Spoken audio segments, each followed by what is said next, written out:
We've talked about the small, inexpensive computers like the Raspberry Pi and the Arduino many times on Into Tomorrow. Our next guest is here to tell us how to make them into hackable connected devices. We'll find out how that's important and how that can be very helpful. He's the CEO of a company called S7.io. It's also their website. We're going to get into that too. Alex Kaay. Alex, welcome Into Tomorrow. How you doing? Very good. Thank you so much. It's a wonderful to be here. It's a pleasure to have you with us here at CES. Hackable devices. Now, first of all, hackable is such a bad word. You know, it's one of those maybe we shouldn't be saying on the air. We should be bleeping it, because who wants to be hacked? But tell us in this environment what hackable means and how it's beneficial in this sense. Right. So this is a very interesting thing that's been happening for quite so many years, and it comes and goes in waves. Back in the 80s, I grew up on computers that would boot to a blinking rectangle. That's all they would do. Yeah, and of course. I can relate. Yes, and then you have to do stuff with them. They don't do anything by themselves. They have to be programmed. So a whole generation of people grew up on that. It's all about input, output. Ooh, like .io, yeah. Right, .io. And then that went away.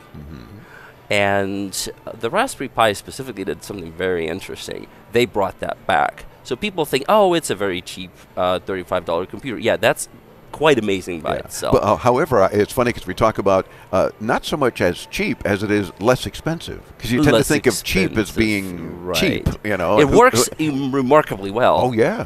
But what it did beyond its price point and small size is that it brought the programmable computer back.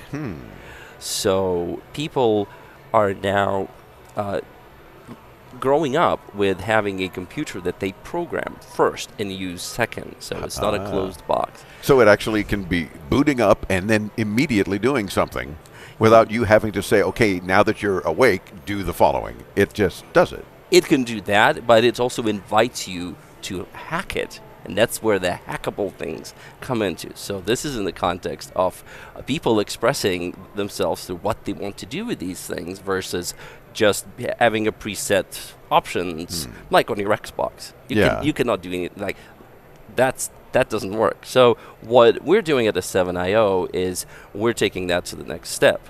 And we're saying, just like you can have a computer that you program, that invites you to be programmed, now you have a cell phone that you can program that's fully open, that invites you to be that invites you to program it.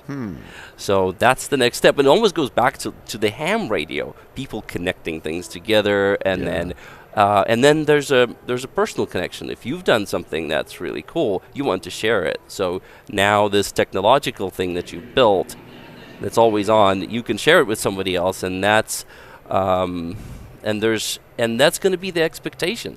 People are going to expect to be able to modify things. Yeah, true. To make them their own. But give our audience a couple of examples of how people would hack these kind of devices to do what?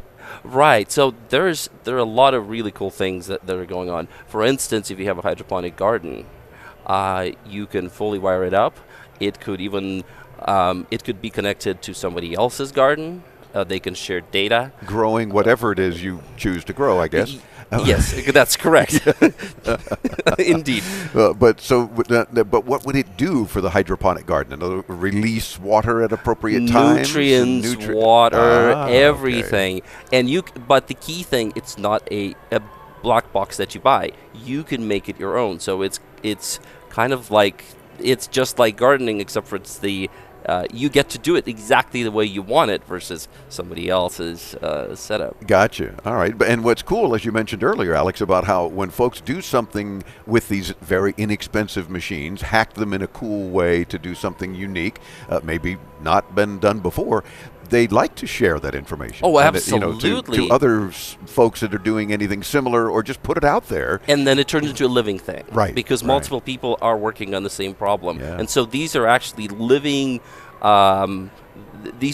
communities that are really doing something that's wonderfully new. And the way this is going, this is kind of the bigger... this is a part of the bigger progression, just how computer literacy now is an absolute must. And it was, it's not an option not to be computer literate. Yeah.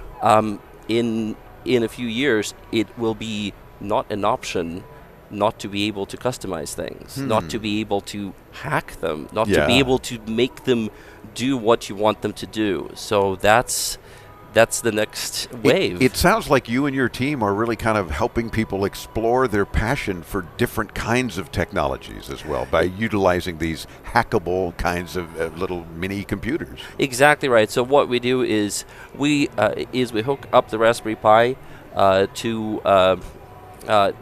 to the cell phone network, and we also take care of power, everything. We give you the confidence to build things and put them out there, and being able to have a good time with it. Basically, that's the point. Customize it, make it your own, have a good time, and maybe share it if you choose to, right? And share it if you choose to. Work with other people on it. So that brings in all kinds of possibilities. Yeah, for sure. More than just hydroponics or whatever.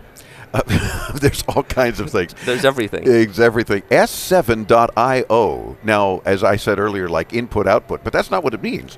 Because most of these top-level domains originally were just countries. And it's like, what country is IO? No, it's not India. It's a Indian Ocean. That's right. Which you wouldn't think is a country, but all these little islands, I guess, they combine, and they're not big enough to have their own top-level domain as a country. Right. So now it's Indian Ocean. Well, what a clever thing, though, because what you guys are doing, S7.io, it works. And IoT would have been the next. Now, we got to have that domain at some point. That, I mean, with everything else, we got info and biz and, so many things that people, would or would not use. But IoT, as goofy a name as the Internet of Things is, has got to come up next. So I'm sure you'll be snagging that once it's available. But you're a delight to talk with, and thank you, especially on behalf of those who are really looking at passionate ways to do fun things with tech. And you guys are helping them out. Thank you so much. It's been a pleasure. Terrific. S7.io. We'll get you there. Visit us at intotomorrow.com. I'm Dave Graveline. More from Lost Wages, Nevada at CES as Into Tomorrow continues right here on the Advanced Media Network.